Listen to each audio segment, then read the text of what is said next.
So I would love to introduce you to Sarah. Yeah. She's a fabulous OT, which we all need more of, at the Mater Hospital in Brisbane, Vegas. Yeah. And she's been 16 years of experience. So that she knows that she's seen a few children, I think, and a few parents maybe. And she's got a special interest in working with girls on the spectrum, on the autistic spectrum, autism spectrum, sorry. Yeah. Additional training in acceptance and commitment therapy. I'm looking forward to hearing about that. DIR floor time, another thing I don't know anything about. That's just an autism intervention, an evidence-based autism intervention. Yeah. And positive and relationship-based approaches to managing behaviour and sensory processing. Yeah. Sarah loves working with families and teachers to support children's participation in everyday life. So Sarah, we welcome you to our final Zoom for ECTA. Thank you for having me. And hopefully next year we can see everyone in person. So over to you. Yes. I'll mute myself.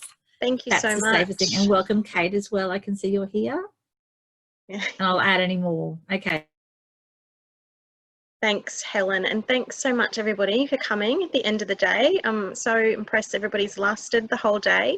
I think, like everybody, it's a bit, I've presented, this is my third ECTA I've presented at, and it's a bit, it's bittersweet, isn't it? On one hand, it's lovely to stay in your own house and sit on the couch, but on the other hand, it's not, you know, it's not quite as nice as seeing everybody in person. And I guess that's been the whole COVID thing, really, is there's good and bad bits of it, really. So I'm going to start sharing my screen. Helen's given me such a lovely introduction. I'm going to jump in and share my screen. So the title of my presentation today is Building Inclusive Practices Through Relationships Between Therapy Providers and Educators. And it's something that I'm really passionate about. At the Mater, so the Mater Hospital, you know, back in the old days, you'll all probably remember there was a Mater Children's Hospital and there was a Royal Children's Hospital. And about 6 years ago, they amalgamated to what was the Lady Cilento and is now the Queensland Children's Hospital.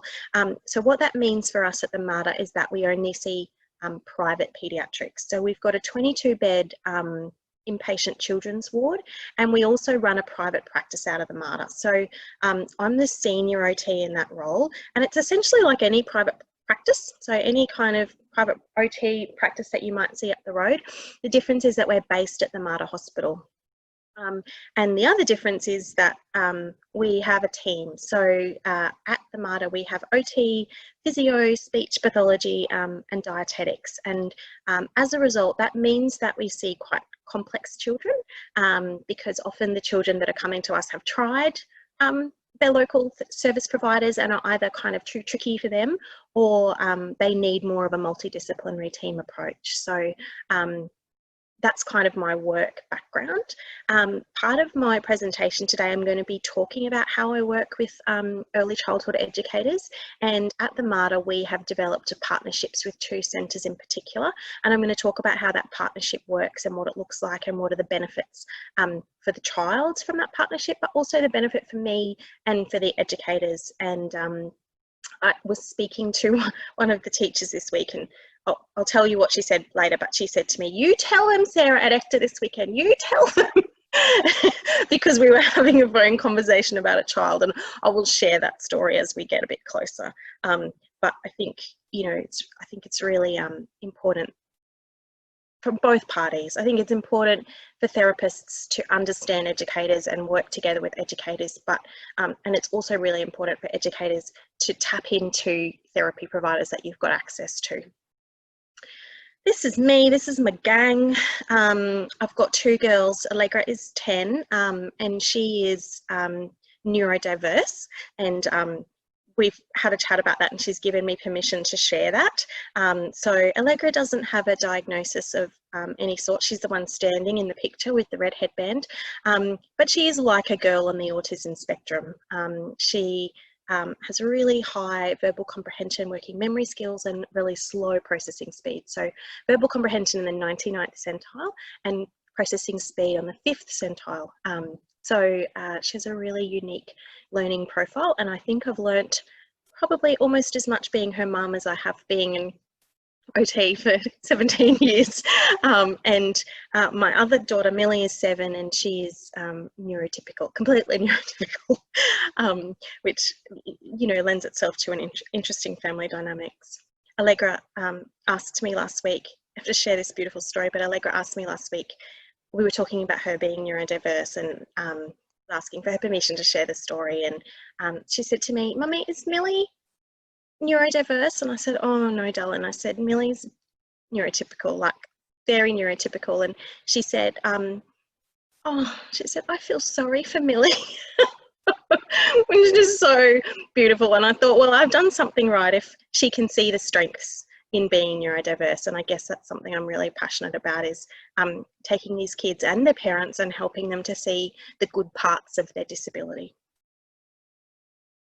So today I'm going to chat about what is inclusion and what is inclusive education, and I guess a bit about what that looks like in Australia, but particularly in Queensland, which is the context where I work. What does the research tell us about inclusion? The types of children that you might need to include in your setting. So what types of disabilities or kids with additional needs might you see come through your setting? What professionals these kids might access that you might need to liaise with? I'm going to talk a little bit about early childhood centres and therapists working together to promote inclusion.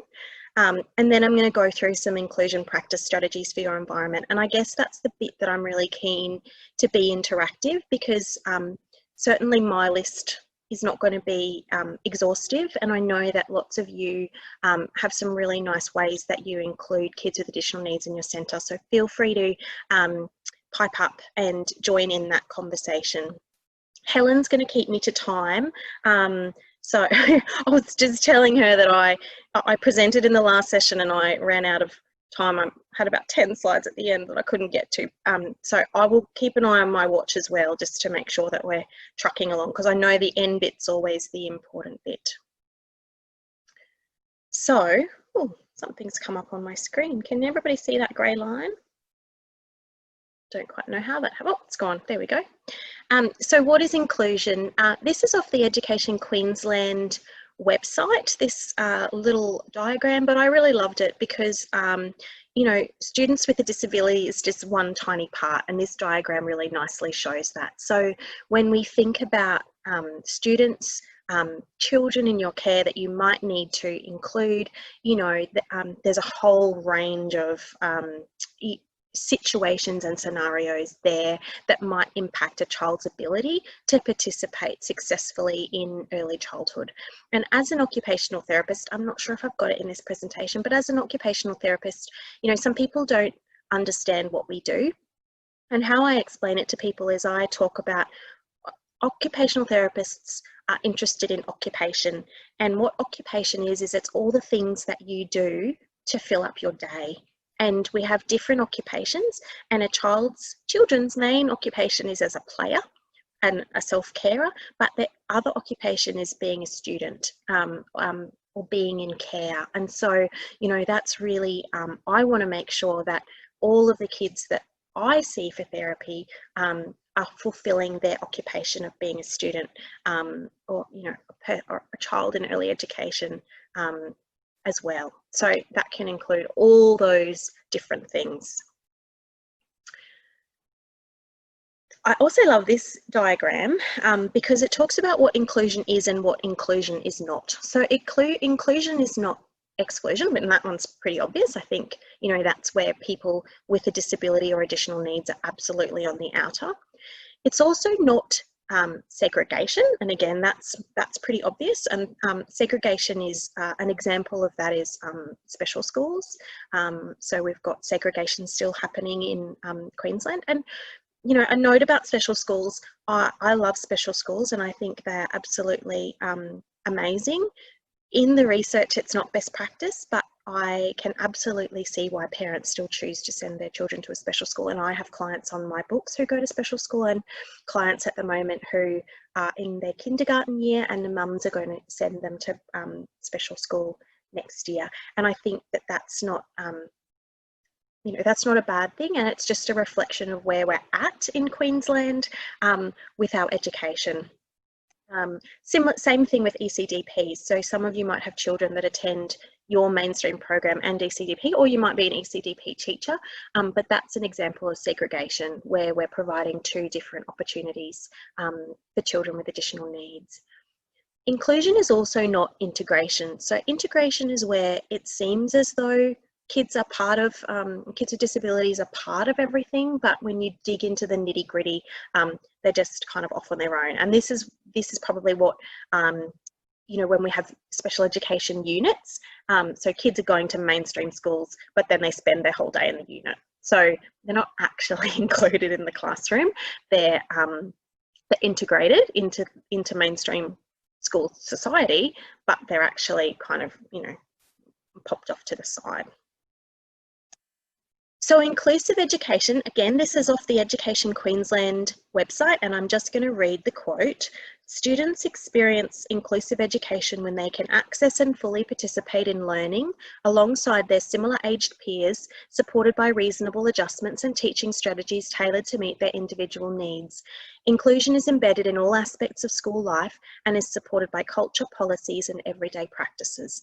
And again, you know, I think it's really wonderful that Education Queensland has this definition, and I hope that as a society and as a state that we move forward to realising this potential. I think at the moment inclusive education in Queensland is limited by funding, and I guess I'm thinking about some of the kids on the autism spectrum who are non-verbal, who are mostly the clients that I see that go to special school, and realistically their needs would not be met in a mainstream classroom.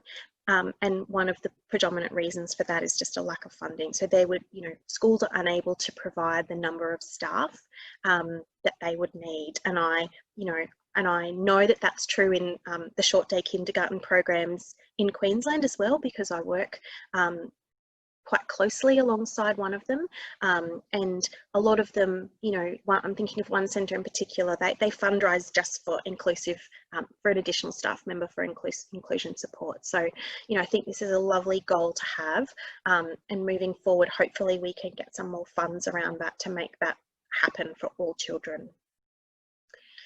So inclusive education in Australia, these are kind of the bodies guiding our research and guiding what goes on in the different states. Last year, when I came to ECTA, I listened to, you can see down the bottom, there's this Queensland Collective for Inclusive Education. It's actually a parent-initiated organisation, but they are really big advocates for inclusive education in Queensland. And I'm not sure if I've put it in the resources section at the end, but they have a brilliant website with lots of links and lots of handouts. And I really encourage you, if you've got families in your centre who are considering mainstream education for their children, to go on that website and have a look and get involved. I think they've got online forums as well as face-to-face group meetings, but they are a body of parents and professionals in Queensland who really strongly are advocating for children to be educated in the mainstream. So what does the research tell us about inclusion? So we know that increasing numbers of children with developmental delays now participate in inclusive settings in the early childhood years. And we know that at the moment, it's about 30% of all children aged 0 to 2, and a little bit higher for the 3 to 5 age group. I can't quite think of the number off the top of my head, but that number, 30% of children are now in care of some sort in Australia. We know that cognitive and language levels are the biggest factors in predicting the level of inclusion a child will face, and certainly that's been my experience as a therapist, that the kids who are non-verbal, you know, it's much more difficult to include those kids than the kids who are verbal. There is little scientific evidence to suggest that segregated programs result in superior outcomes for young children, and that's really old research, that's in 1993, but in actual fact the research, the more recent research also backs that up. So there's still no evidence that segregating children and educating them in different environments is effective. The benefits for inclusion, we know that kids with a disability who are included with their peers will improve their language, their cognition, their motor skills, their friendships and their social skills. But we also know that there are benefits for typically developing peers as well. it assists children and teachers alike to increase their tolerance, understanding and value of difference, and facilitates positive behaviour development, including development of greater independence, patience, trust, acceptance of diversity and responsiveness to the needs of others. So, you know, there's been loads of research done on inclusion all over the world. Of course, there are challenges of inclusion. And, you know, stigma and dehumanisation is one of them. I don't know if any of you have listened to that. There's a podcast that these two ladies started last year called Two Peas in a Podcast. And they're two mums in Melbourne, and they both have 14-year-old twins with disabilities. One of the mum, her boys have ADHD and high functioning autism, and the other mum, her girls have cerebral palsy. And they talk about being parents of kids with disability, and a lot of what they talk about is the stigma and the dehumanisation of disability. And I think a lot, you know, we would like to think that we live in a society where that doesn't happen anymore, but it still happens, you know, for these kids. Obviously, there's a confusion between inclusion and assimilation, which is kind of what we talked about before with that in that diagram.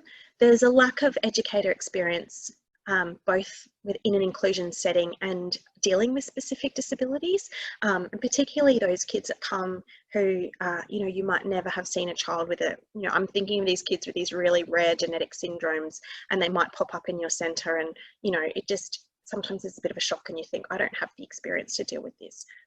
There's a lack of support and professional development for educators in the area of inclusion, and we've already talked about the shortage of support staff and the funding behind that. There's also the challenges of coordinating therapies and therapists, and I guess that was part of the reason why I wanted to do this presentation today, because with the introduction of the NDIS in Australia a couple of years ago,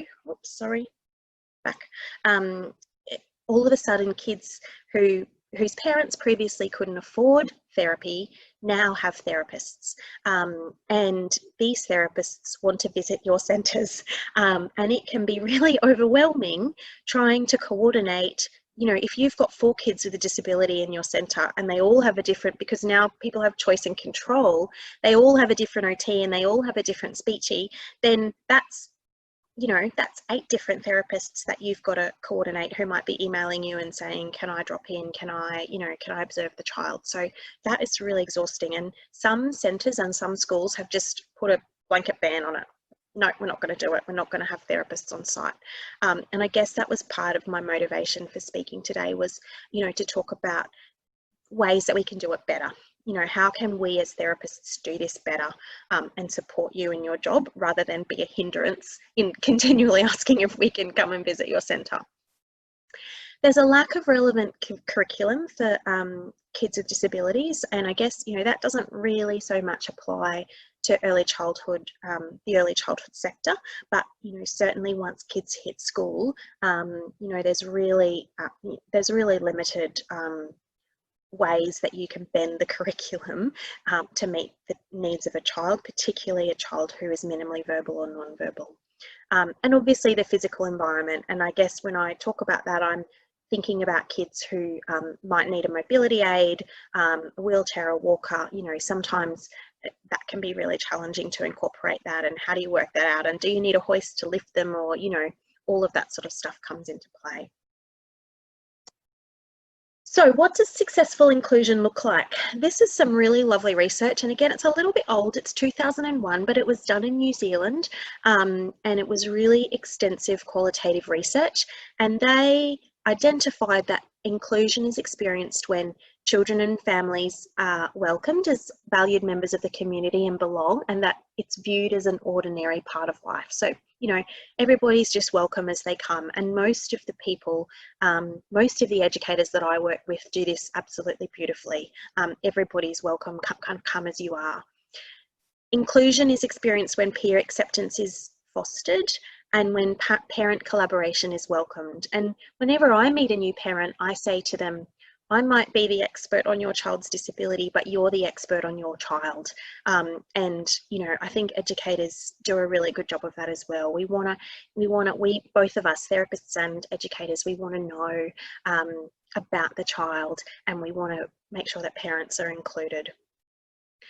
When conditions are not placed on attendance and the child is welcome all of the time, and I'm the first to admit that this is really tricky, but I know that sometimes, and sometimes it's just purely down to staffing, but you know, if a child is welcome until 10 a.m. or until midday, that's not inclusion, and parents don't feel like they're included when they're not welcome all of the time.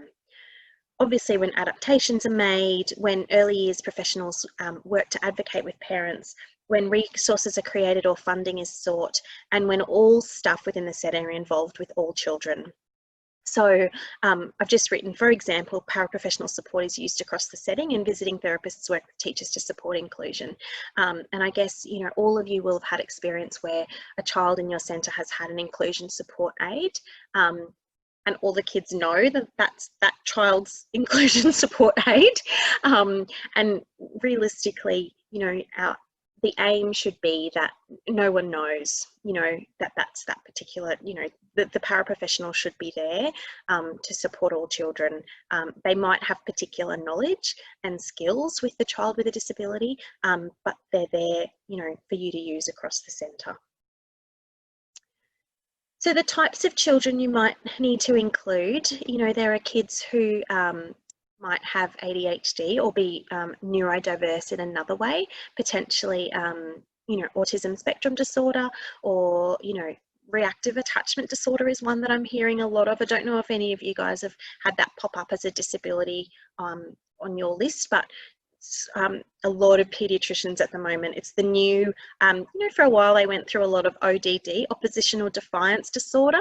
They went through diagnosing that a lot, and it seems to be RAD, is reactive attachment disorder, is the new kind of buzzword at the moment to describe a lot of behaviours. Obviously, there's physical disabilities, psychiatric disabilities, kids with anxiety, which I think, you know, Karen talked about so beautifully this morning.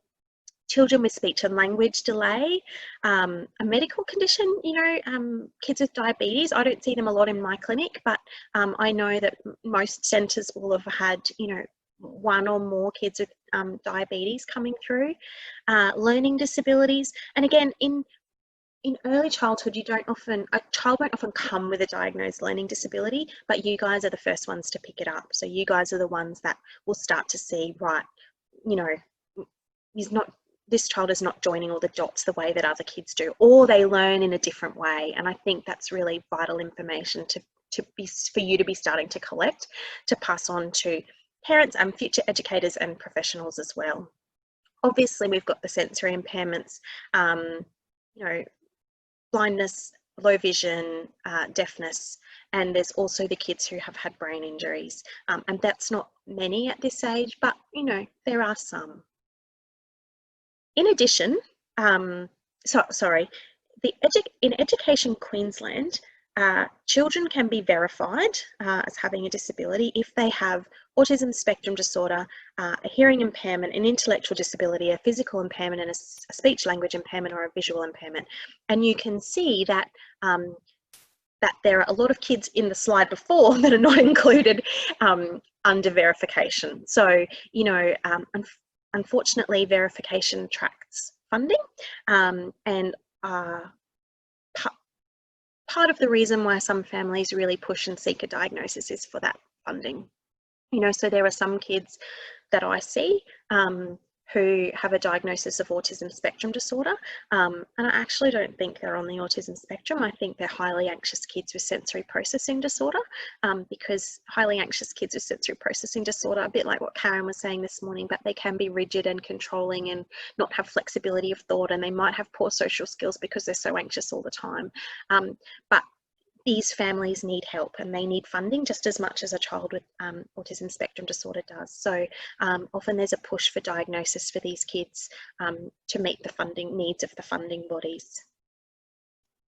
I want to talk a little bit about giftedness, or, you know, I'm not sure if you guys have come across this, but there's a term that being bandied around at the moment by psychologists called 2E, or twice exceptional, and it's what we talk about kids who have an asynchronous learning profile. So a bit like how I described my daughter at the start, where she's really clever in some areas and some areas still need work. So most kids who are gifted will have an asynchronous learning profile, because, and I often say to parents, it's because the brain can't develop all at the same time, and if you're really good at something, you have to miss out on something else. That's, you know, we don't have an infinite capacity for brain development. There's always going to be bits that miss out when you're really bright at something. So these kids, you know, in my experience, I've seen these kids in the early childhood setting, then particularly kids who are very verbal, and will come to you and will tell you 1,000 stories about things they've gone, or you can see that they're making those logical links between, you know, your learning, your explicit teaching and their play, you know. So those kids you might come across, but just remember to keep in your mind that they will have that asynchronous learning profile. So if there's a really well-developed part of the brain, there's likely going to be a corresponding part of the brain that's underdeveloped. Developmental delay describes when a child is developing skills more slowly than other children in the same age group, and when more than one area of development is affected, the term global developmental delay may be used. I think we're going to start seeing a lot more kids with this diagnosis because of the NDIS. So there's a part of the NDIS now called the ECI, which is the Early Childhood Early Intervention Program, and kids with developmental delay without another diagnosis are able to access this program when they're under 6 years old. So I've had a lot of families recently who the paediatrician has just written on their letter of diagnosis developmental delay or global developmental delay. And as a therapist, and I am ADOS trained, which is the autism assessment, I can see that these kids are probably on the autism spectrum, but the paediatrician doesn't want to put that label on them just yet. So, you know, you'll often, I think you guys are gonna start seeing this diagnosis come through your centres more and more of, you know, developmental delay or global developmental delay, because it's a label that gets funding in kids under 6. I mean, really, it just means that they're more than one standard deviation away from the mean, you know, in any one area of development. Again, we talked a little bit about learning difficulties before, and how, you know, often kids won't come with a diagnosis in early childhood, but you guys are going to pick that up. Learning difficulties from Education Queensland point of view is dyslexia, which, you know, we don't really use the term dyslexia anymore, but it's basically an impairment in reading. Central auditory processing disorder, language disorder, developmental coordination disorder, or DCD is the short terminology for that. Dyscalculia, which is maths, a speech sound disorder, and ADHD. So sensory processing. Oh, okay, here we go. This is one of the things that I really want to talk about today, because, you know, OT and sensory processing, we've got to give it a good go. So there are some kids that you might see. Sorry, everyone. I'm just my laptop is telling me that it's going to run out of charge soon, so I'm just moving to where I can plug it in. Sensory processing is how we make sense of our world, and you guys will see kids who have sensory processing difficulties. Sometimes you'll see a typically developing child with sensory processing difficulties. So they might be kids who are regular in every other way, but they might be too sensitive to something. So they're the kids that put their hands over the ears with the loud noises, or they don't like to touch messy things. Or they might be kids who seek out a lot of sensory input. And I'm thinking of your boys who just love rough and tumble, and they hug you when they arrive and they nearly bowl you over. And then when they play with their friends, they're touching everything and they're in their faces, and, you know, all of that sort of stuff. So these are our sensory kids. And most times they don't come with a diagnosis. Hopefully some of them have OTs, but not all of them do. And so you might be the first port of call, or you might be the first person to really notice. I find a lot of mums and dads just get so used to their child's sensory sensitivities or sensory seeking because they're with them all day, every day, that they don't necessarily notice that it's atypical. So sometimes when you bring up the fact that it might be their sensory processing ability might be impacting them in the classroom, that might be the first kind of time that they've discussed it. So what types of professionals do these kids interact with? Obviously OTs and speechies and physios. Some kids might have psychologists or psychiatrists, particularly those kids who are highly anxious. Some kids might be seeing dietitians and nutritionists. ARFID is a diagnosis that's going around at the moment, and that is avoidant restrictive food intake disorder. So basically we've got a name for fussy kids now. And obviously, you know, the kids that are diagnosed with ARFID are, you know, on the extreme end of fussy. So, you know, these are kids who, you know, I've got some kids on my books at the moment who eat between 5 and 10 foods is their variety. And for most of them, they might be white. They're normally white, crunchy foods. So, you know, kids will eat bread and crackers and chicken nuggets and chips and milk and yogurt. It's not this kind of the staple ARFID diet. But these kids might have, these kids might be in contact with dietitians or nutritionists who might have some suggestions. I think we know a lot of people with a white. I have a child who's 21, almost 22, same, but different. And I said that Kate said the same thing. And my brother's one of those people, yes, very, very fussy, and everything must be white. Yeah. Very interesting, isn't it?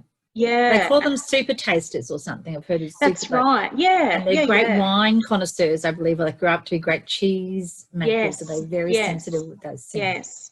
Yes. I talk to kids often about it being their superpower.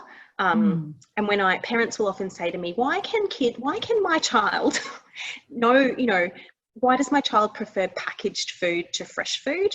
And I often talk about, you know, the fact that packaged food is the same every time. So every time you open a bag of twisties, they taste the same. But every time we eat a carrot, it's slightly different, depending on where the carrot was grown, depending on where the soil was, depending on where the carrots are in season. You know, grated carrots taste different to cooked carrot, you know, and so that's part of the reason why it's so tricky.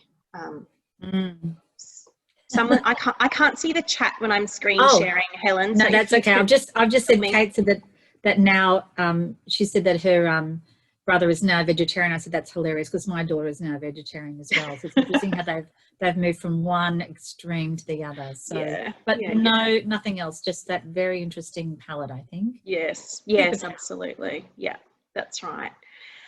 Some of these kids will have paediatricians and GPs who might want to get in contact with you. Paediatricians are normally would like to get the early childhood perspective if they're looking for a diagnosis. So they might ask you to fill out the ABIR is the autism questionnaire, and the Connors, probably most of you have filled out a Connors for a child over the years, but that's the ADHD checklist that the paediatrician often sends to the school or to the early childhood centre. I find it's always really helpful. I think if a family ever says to you that they're seeing a paediatrician potentially looking for a diagnosis, I think it's really, really great if you can provide a letter. I think paediatricians really value early childhood educators and want to know what the child looks like in that scenario. And most paediatricians, and this is what frustrates me about paediatricians, but most paediatricians are expected to make a diagnosis of a child after they meet them once or twice for half an hour, where you are the people that really know the child. And so I think don't be afraid to say, you know, hey, do you mind if I provide a letter to go along, you know, with your child? Some kids might need other medical specialists, so orthopedics, you know, particularly kids with physical impairment, orthopedics, respiratory, cardiology, and there may be, now that the NDIS is in, there may be allied health assistants or support workers. Sarah, Kate said again that her brother experienced trauma with attachments on chat as a child, and they think this may have contributed to his experience. Is that possible? Absolutely, yes, absolutely. We know that sensory processing, so a lot of our our fussy eater kids are really sensory sensitive, and that we know that sensory sensitivity and emotional sensitivity is really linked, and that's a bit of an untapped area of research. I say to parents, I've never seen a child with sensory sensitivity who also isn't anxious or emotionally sensitive, and so we think it's a bit chicken and egg. You know, is the child sensory sensitive because their brain is wired to, you know, for more sensitivity, or is it because the brain's wired? It's chicken and egg. And I think absolutely we know that, and I guess that's now that we're understanding the impact of attachment and trauma, that's why this RAD diagnosis is coming out as well. So reactive attachment disorder, that all impacts on all of our activities of daily living, but particularly those related to sensory processing. Oh, here we go. I'm just talking about OT, and just look at this. I'm just telling you all how wonderful we are. Most of you will know what an OT does. I hope most of you do. But, you know, we work in all sorts of places, and in paediatrics, you can see the top 5 conditions. Here in the middle is autism, Down syndrome, cerebral palsy, developmental delay, and ADHD. And we're looking at all of these things along the bottom. This is I just put this up. So really as an OT, we're trying to figure out how the person and their occupation and their environment fits. And that's part of the reason why we're so interested in how they're doing in their early childhood centre. And that's part of the reason why we may want to visit, or we may want to email or chat to you on the phone, because we want to understand how the environment impacts the child and their occupation. So that tiny little triangle in the middle where they all overlap is basically the child's performance.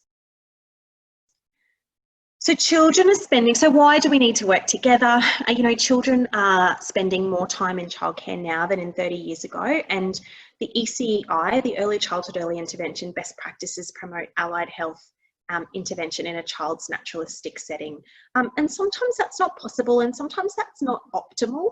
You know, particularly those kids who are really challenged behaviourally, or, you know, those kids who really need some one-on-one support. That's not always possible. But, you know, I think it's drummed into us now as professionals that we need to see the child in their natural environments.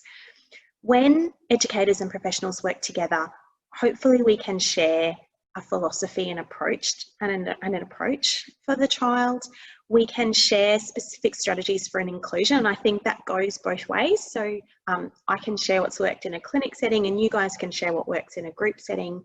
We can share goal setting, and obviously we're working towards family-centred practice. We're also looking at a way to monitor a child's progress, and we can share information gathering about a child and their environment.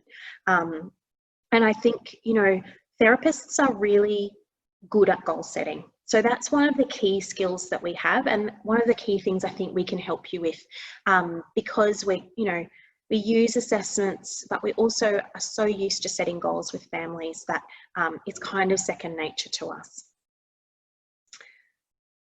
Oh, we talked about this before, but, you know, obviously this is a little graph from 2017, but you can see the green line here is centre-based care.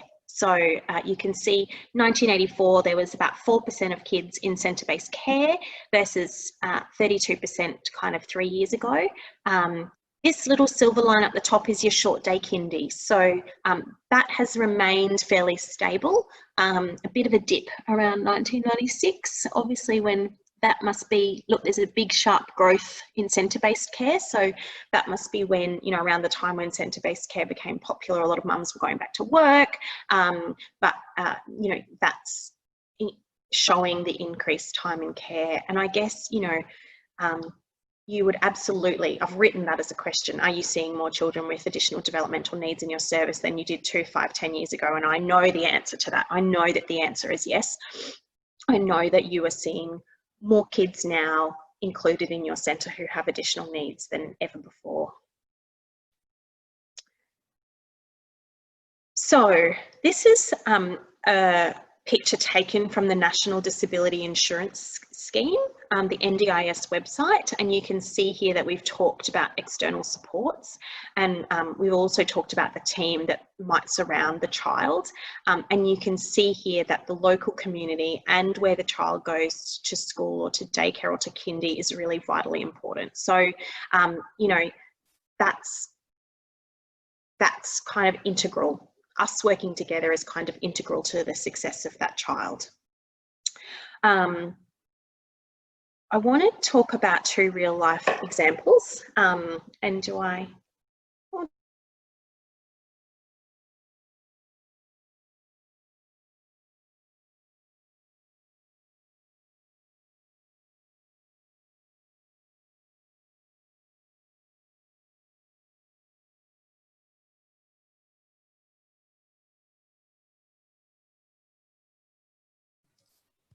Sarah, we can't hear you. Oh, you're back?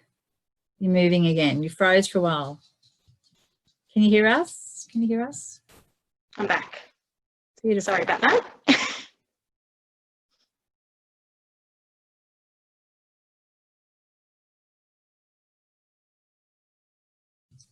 Sarah, I think you're Can gone everybody again. hear me? No, you're very vague. You're not moving on the screen. Your video stopped. Do you want to try talking? I'll see what I can do. Hang on.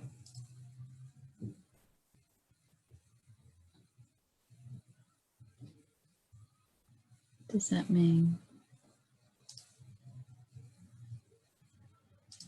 Sarah, we can't hear you. Can you hear us?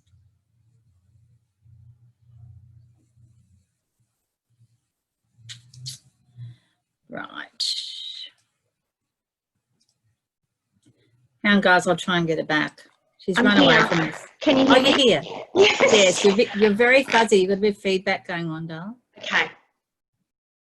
You can hear me though? Yes, you're very fuzzy. Good. Okay. Sorry, my laptop just shut itself down in the middle of me talking. Yes, it's a big, that's all right. Yeah. Can you see my screen okay? Yes, we can see your screen and you've frozen, but that's okay. Okay, great. Okay, I'll just keep headphones on, talking. people. Yeah, I'll just keep talking. Do you have some headphones? Yeah. Yes. Yeah. So I want to talk about 2 real life examples today. One is with the MARTA Early Learning Centre, which is a daycare centre that is run on site at the MARTA Hospital. And I also want to talk about a partnership that we have with the Emily Ford Memorial Kindy in Stafford in Brisbane, and that's a Lady Gowrie centre affiliated with Lady Gowrie for short day kindergarten. So Emily Ford Kindergarten, we've had a partnership with them since 2016. It actually started with ECTA. Back in 2015, I spoke at ECTA, and Lisa, who is the director there, asked me if she could refer some children to me for therapy. And she started doing that, and we started a relationship together. Then she said to me one day, "Oh, I wish you could just work here. I wish you could just come and work here and help me out." And at that time, that centre moved to having a 5-day fortnight and 2 long days. And so the centre was free. There were no children on site every second Wednesday. And the committee at that time asked us if we would like to use that as a base for our therapy every second Wednesday.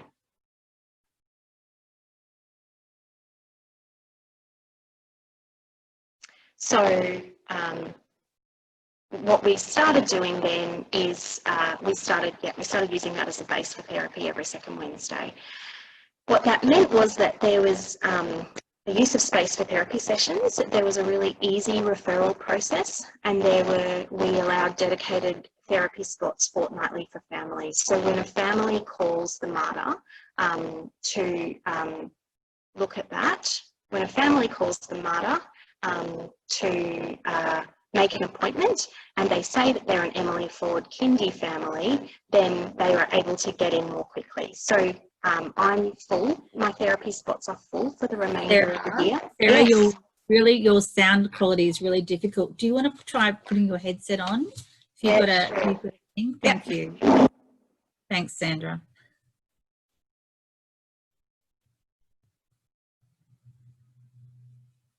I felt like I had a hearing difficulty. I was a challenge for later years, or maybe sooner. Thank you, everyone. It's so interesting, though.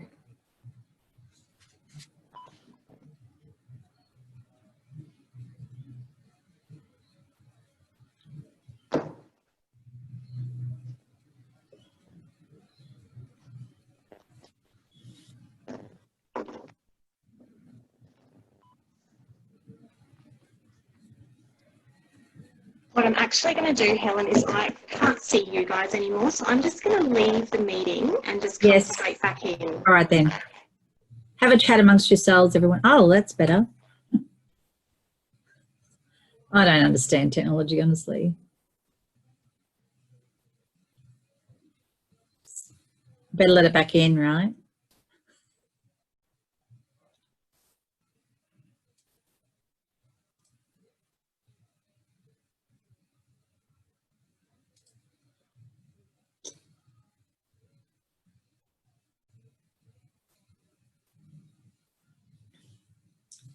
We were doing so very well. I almost had that wine in my hand.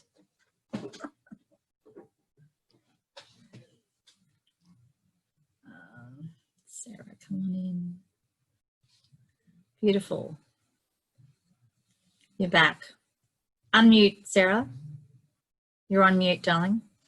Thank you. I can see you all again. Is that better? Beautiful. That's so much better. Thank you. I'm plugged into the internet, and I'm sorry, everyone. I'm so sorry. That's all good. Let me, you just need to make me co-host again, please, Helen. Sorry.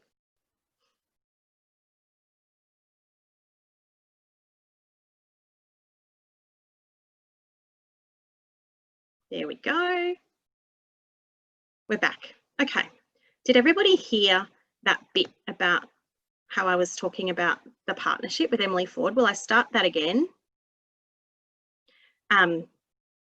Okay, I'll start that bit again. Sorry if you could hear me the first time, but I'll start that bit again. So I met Lisa is the director at Emily Ford Kindergarten. So Emily Ford is a short day kindergarten program in Stafford in Brisbane, and they're funded by the Lady Gowrie. And Lisa is one of the directors there. Lisa and Nadine are the two directors there. And I met them at ECTA. So I spoke about self-regulation back in 2015, and Lisa came to me after the presentation and she said, Sarah, I really want to start referring some kids to you. Can I do that? And so she started off referring some kids to me, and we started a bit of a working relationship. So she would refer kids and I would accept them, and then we would chat and I would come out and visit. And she said to me one day, I just want you to work here. I just wish that you could work here. And they then changed the program to a 5-day fortnight and 2 long days. So every second Wednesday, the kindy was empty. And at that time, the committee offered to us that we could use the space as a base for therapy. So now every second Wednesday, instead of seeing kids at the Mater, we have a clinic run out of the kindy rooms.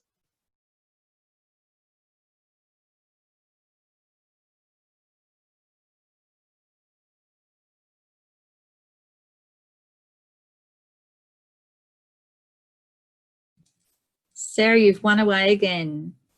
Come back.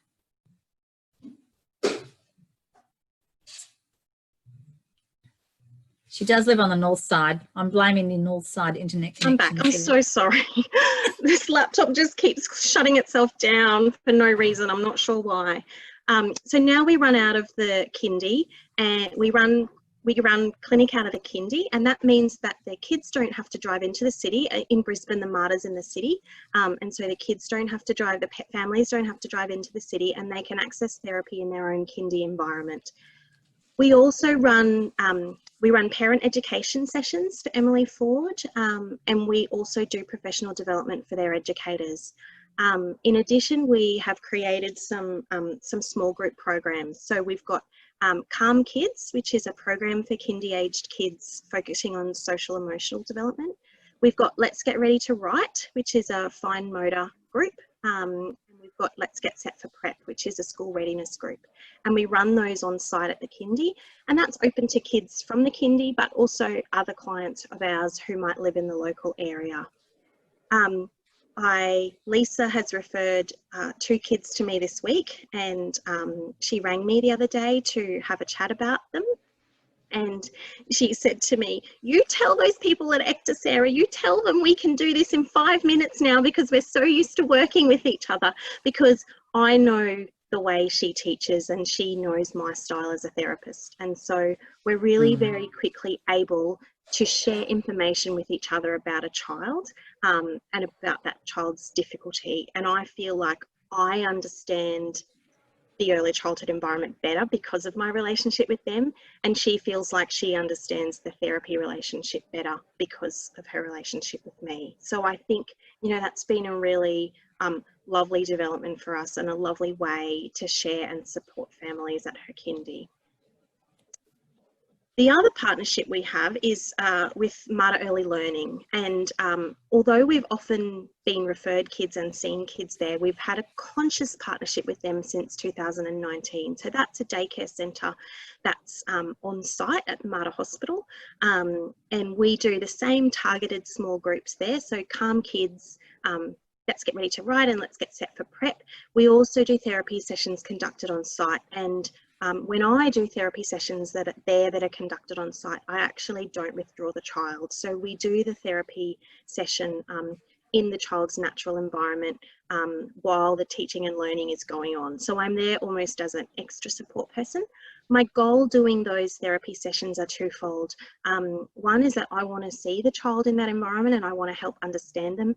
And the second thing is that I want to model inclusion. So I want to model to teachers and to other students how to include these kids. And I've got a little boy at the moment who is in the kindy room, and he's got nonverbal autism. And he will actually be going to a special school next year, but at the moment he's in this mainstream daycare centre. And my aim is to model his use of communication device. So he uses an electronic talker. So I want to show them how to use that and how to use that in an everyday sort of way.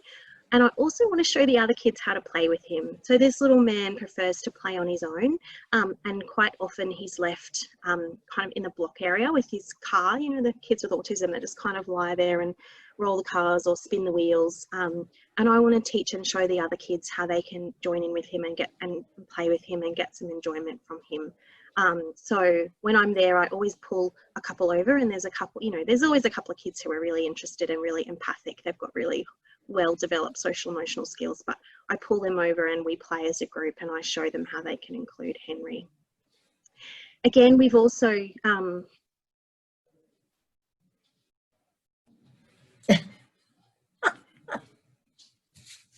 she'll work it out. I'll unmute myself.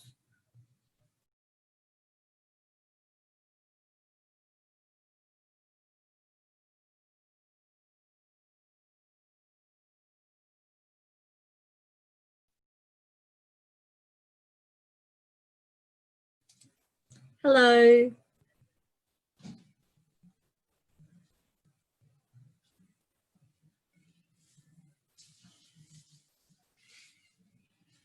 Do I need to make you host again?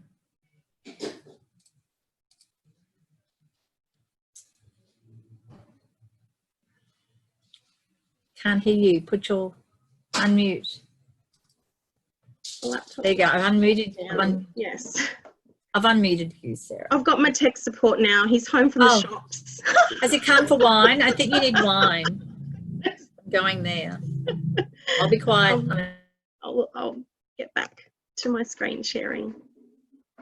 The other thing with Mater is that they've applied for a professional development grant, so an inclusion grant, and we are going to be providing regular professional development sessions for them across a whole range of areas, as well as mentoring sessions. So hopefully, fingers crossed, the grant is about $10,000 worth of work, and so hopefully we will be able to get that grant and be able to support them in an ongoing way. Because I think, you know, as you guys know, you're so busy that unless it's built into your time and built into your day, it's really tricky to get professional development. So I asked the beautiful educators at Emily Ford and Marta to give me some support about our service and about our partnership. And, you know, they've talked about how we have a proven track record in supporting families, and that many kids still attend the Marta, even though they're school aged. And a great picture of the child can be formed through open communication between therapists and educators and parents. You know, we've already talked about having therapy at Kindy in their environment rather than accessing a busy hospital, and the fact that I give talks every year, and they've said that those benefit the whole parent body and guide staff professionally as well.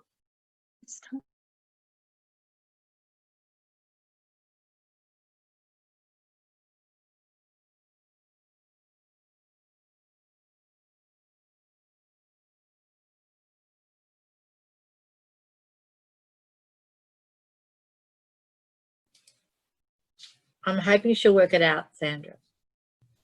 I'm sure. Just chat amongst yourselves. Here I am. I'm so sorry. It's okay. Okay. It's that afternoon. It's all good. It's thanks God. Yes. Now I can't see you again, so I'm just going to do this. And can you see me now? Am I pretty clear? So we can't. You're not moving, and you're fuzzy again. Yeah. With your voice.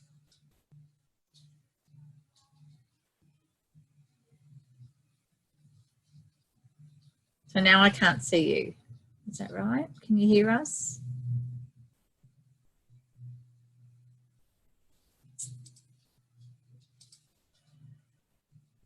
She's gone again, everyone.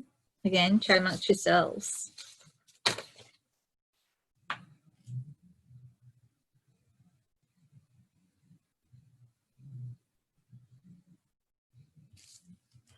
I'm like,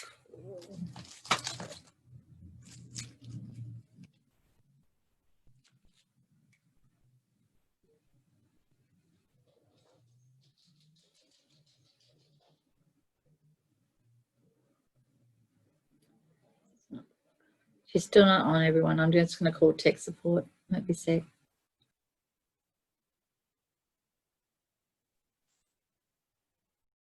Okay. Sorry, Helen, I just need you to make me the co-host again.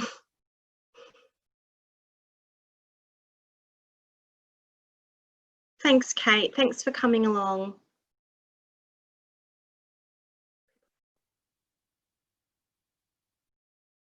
You could just make me a, yep, got it. Okay, here we go.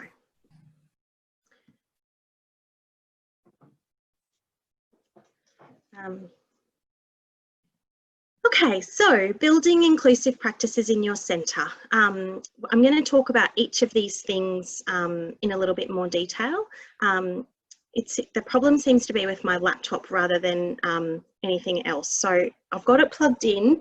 I'm not quite sure what the problem is. I'm sorry, please bear with me.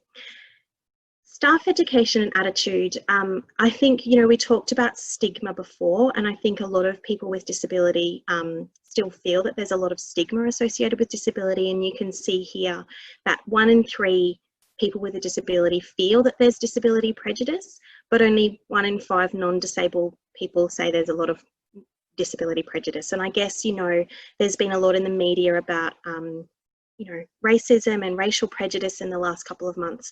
And I think that really applies to people with a disability as well. That they still perceive that there's prejudice against them, and that means there is. Supporting language and communication. A lot of kids may come to your centre with various different devices, and I've got a diagram here showing the range from low tech to high tech. And so you can see some kids may come with, you might have heard of PECs, which is where they exchange pictures for the object, or a simple communication board, right up to the high tech. So some kids will have their own, you know, we tend to call them just talkers, but some kids will have a talker, or they'll have an iPad with an app on there, Prolo Quota Go or something like that, that they might use. because I'm not a speechy, I said to my beautiful speech pathologist that I work with, what do you want educators to know? And she said, what I want them to know is just because a system is low tech doesn't mean it's not sophisticated, and that language is more than requesting. And I guess what I want to say is that when we're using communication devices with kids, we want to use them not just for them to request things. I mean, obviously we want them to say, I want the marbles or I want the blocks, but we want to comment on things. You know, language is about connecting with each other, and we want to be able to comment on what we're seeing and comment on what we're doing and talk about things as the day goes on. So, you know, I think using speech generating devices or visuals is really important for all kids, but particularly important for those kids who might have a speech or a language delay. Social skills are really, you know, obviously a lot of our kids with a diagnosed disability or otherwise a non-diagnosed disability may have impairments in their social skills. And social skills are sharing, cooperating, listening, making eye contact, just, you know, personal space, using manners, all of those sorts of things. And I think as educators, there are a lot of things you can do in your centre and that you probably are doing in your centre to include these kids. Some kids need explicit modelling, and they might need you with them side by side as they navigate social skills. Some kids might need, particularly I'm thinking our kids on the autism spectrum, they might need a social story. So for those of you who haven't used one, a social story is where you write a story about a particular scenario. And I'm thinking personal space is a big one that I'll often use with these kids. So the story might say, hi, my name is, or use myself as an example as a child, my name is Sarah, I'm 4 years old, I go to whatever kindy, sometimes I find it tricky, sometimes I get too close to people. When I get too close to people, it makes them feel sad. You know, so that's how a social story works. And you might then give the strategy. I need to stay 1 arm's length distance from everybody else in order for them to feel happy. So the social story is talking about, you know, what the difficulty with the behaviour is, and then what the desired behaviour is that we want to see change. And often I will write the social story in conjunction with the educator because they're the ones that see the behaviour all the time, and also they're the ones that can help us come up with the strategy for how to manage that behaviour as well. So,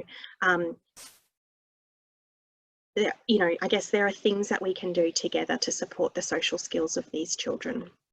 Sometimes they might need a play partner, and just like I was talking about with the little boy at the daycare centre where I'm playing with him and bringing other kids in, sometimes educators do that all the time. You know, you might be a play partner for a child and then you might bring another child in, or you might bring another paraprofessional in to help you.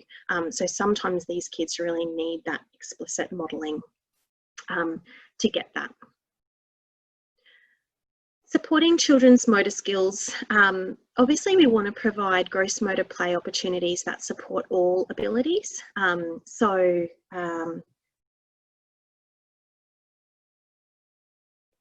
That's really tricky. That can be really tricky sometimes, particularly for kids with a mobility impairment, but that's where your physio or your child's OT can help with environment setup or activity ideas to promote development or occlusion. In my previous job, I worked with kids with muscular dystrophy, and some of these kids were in a wheelchair from a young age, and so have to be really creative to come up with ways that they can participate in the obstacle course, the same as every other child. We also want to work with the parents to see what their goals are for their child's physical development. I'm so stressed that it's going to happen again. I'm like making, yes, that's right, that's right. Move a break, everyone's arms up, breathing in and down. Come on, Sarah, join us. Up and breathing in and out. Let it go. Yeah, You'll be right. That's all and we can do. 15 minutes, Sarah, Thank just you. about. I'm on track, Helen, I'm on track. Well, 16 because I'm being generous. Yeah. I'm out. Sometimes parents You know, we might think that their goal is for their child, you know, particularly I'm thinking the kids with cerebral palsy, they might think that their goal we might think that their goal should be that their child can walk, but in actual fact, that's not what their goal is. So, you know, working with parents to figure out what are the actual end goals. Most of the time, parents just want their child included. So, you know, figuring out a way to do that despite difficulties. Obviously, we want to incorporate a child's interest into outdoor movement activities to increase motivation. I'm thinking of these little boys or girls, particularly little girls who might be low tone or who might have motor planning difficulties. So they find outside activities challenging. A bit like, don't know if any of you heard Karen's presentation this morning. She was talking about getting boys interested in fine motor skills. It's almost the opposite. So getting the girls interested in the gross motor skills sometimes is a bit challenging, and you need to think of ways to incorporate their interests into that.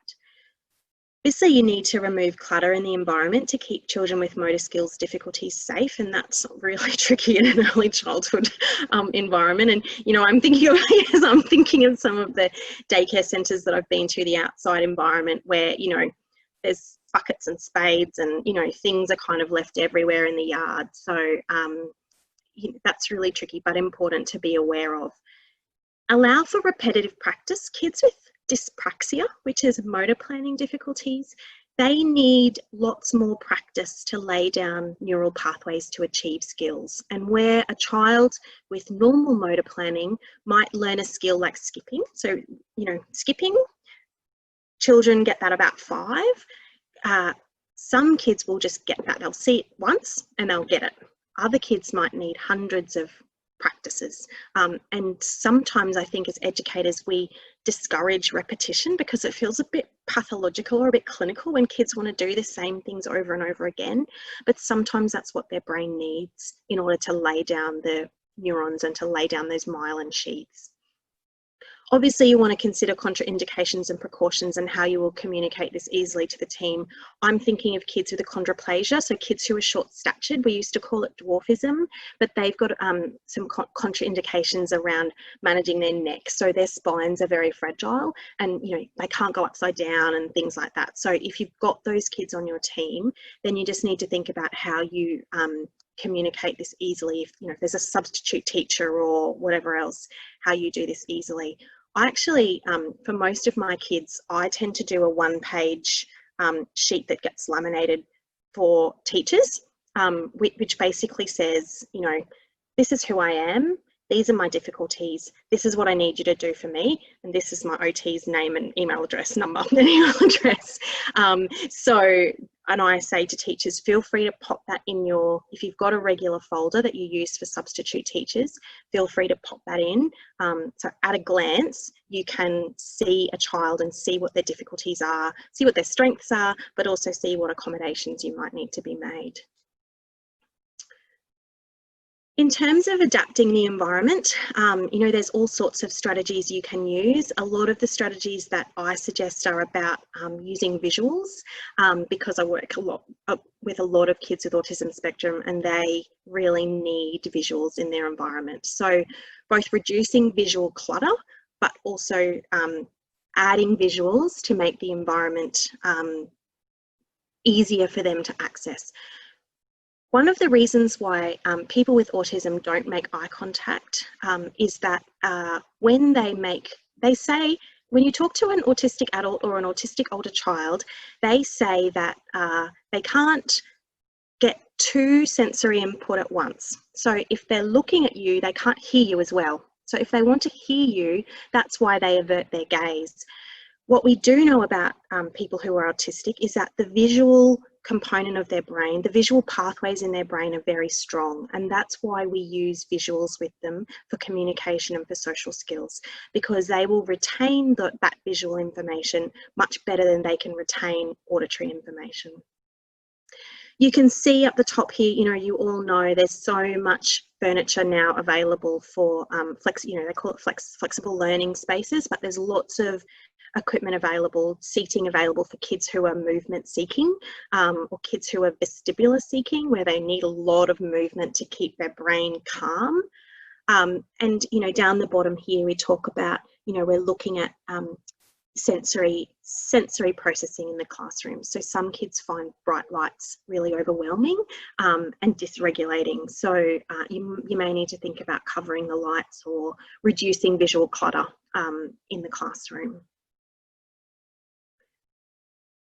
Group time is one that a lot of educators ask me about. So, you know, I guess I want you to consider the timing of group time, so how long and at what time of day. And for some of these kids, if you are having multiple group times, maybe the goal is that they participate in the one in the morning and don't worry about the one in the afternoon, is often what I say to educators, because by the afternoon, you know, they're all a bit tired.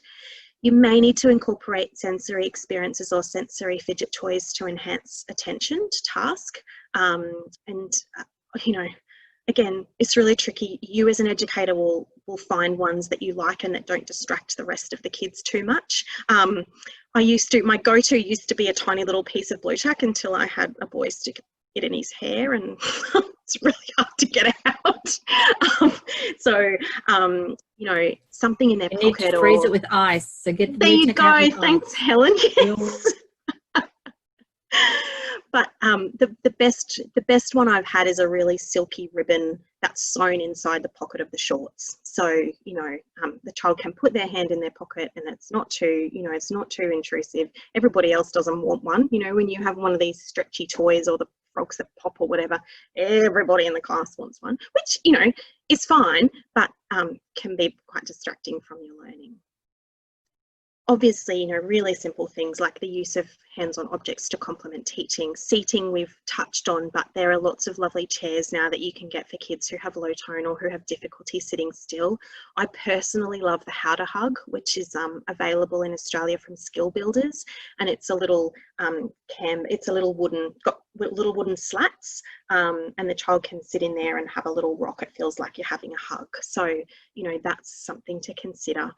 We've talked about visual and auditory clutter, and, you know, I guess incorporating movement for regulation purposes, and early childhood teachers are the best at that. You know, you get everyone to sing a song and stomp their feet and get some movement and deep pressure before you sit down. So I don't really need to go into that.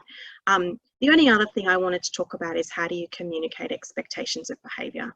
And for some of these kids, that might have to be in the form of a visual strip or a social story. So you may need to write a social story about group time and what's needed to be done at group time. At group time, we sit with our legs crossed and our hands in our laps. You might find this tricky. If you find this tricky, you can X, Y, Z. So, you know, just thinking about how that's communicated and being aware that it might need to be communicated really explicitly to kids, particularly on the autism spectrum. When I Googled transition ideas, tips for transitions between activities, there was like 100 websites. So I've put some up for you. I mean, in my experience, early childhood educators are masters of transitions between activities. You've got all sorts of tricks. I've seen bells, I've seen songs, I've seen games, I've seen everything. But if you want any additional information or any additional strategies, if you've got some really tricky kids, then there's plenty of websites out there. And this, you know, there's a list of my best ones. I looked at probably about 50 of them, and these are kind of the best ones. So hopefully, I'm pretty sure you'll have access to this presentation afterwards. Monitoring or documenting student work. I think I've learned a lot about this through listening to the podcast that I was mentioning before. I think if we document something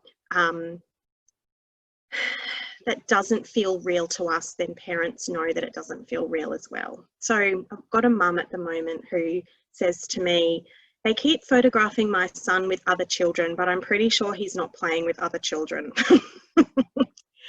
She says, I'm pretty sure they're staging the photos so that I will feel that he's included. So I think, you know, parents can get a sense of, you know, when we're documenting realistically or when we're documenting optimistically. And I think, you know, it's really tricky to strike the right balance between, you know, wanting to ensure that the child is being included and communicating that, but also allowing for individual differences. You know, I think parents know their child's difficulties, and I think acknowledging those in documentation and celebrating the little wins is really important. I don't know if anybody else, I feel like I'm not the expert on early childhood documentation, so if anybody else has got something to say, feel free to chime in.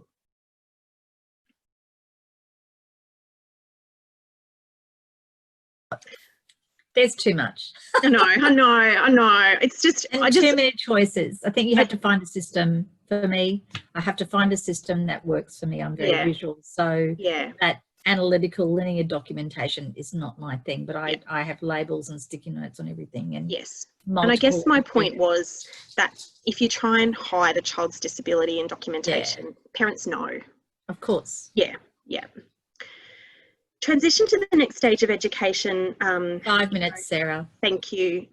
Is really important as well. I think, there's all the strategies that everybody uses. I think if you can have a joint parent meeting with your centre and the future school and the therapist and the parent, like that's the dream. But realistically, that doesn't always happen in real life because of people's schedules and because of funding and because of all sorts of things. Social stories with photos are really helpful, and some schools are doing that as a standard now in Brisbane, which is really great. Ensure transition statements are strengths-based, but also include successful inclusion strategies. And I think you guys know what works.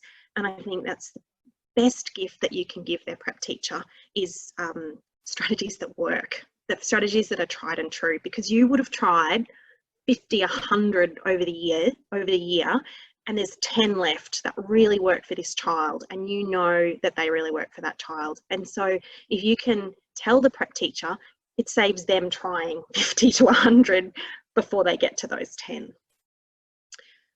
I've put on here some additional resources, and you'll see, you'll see the Queensland Collective for Inclusion Education, which I talked about at the beginning, and the 2 Ps in a podcast, and the Education Queensland website that I've already talked about.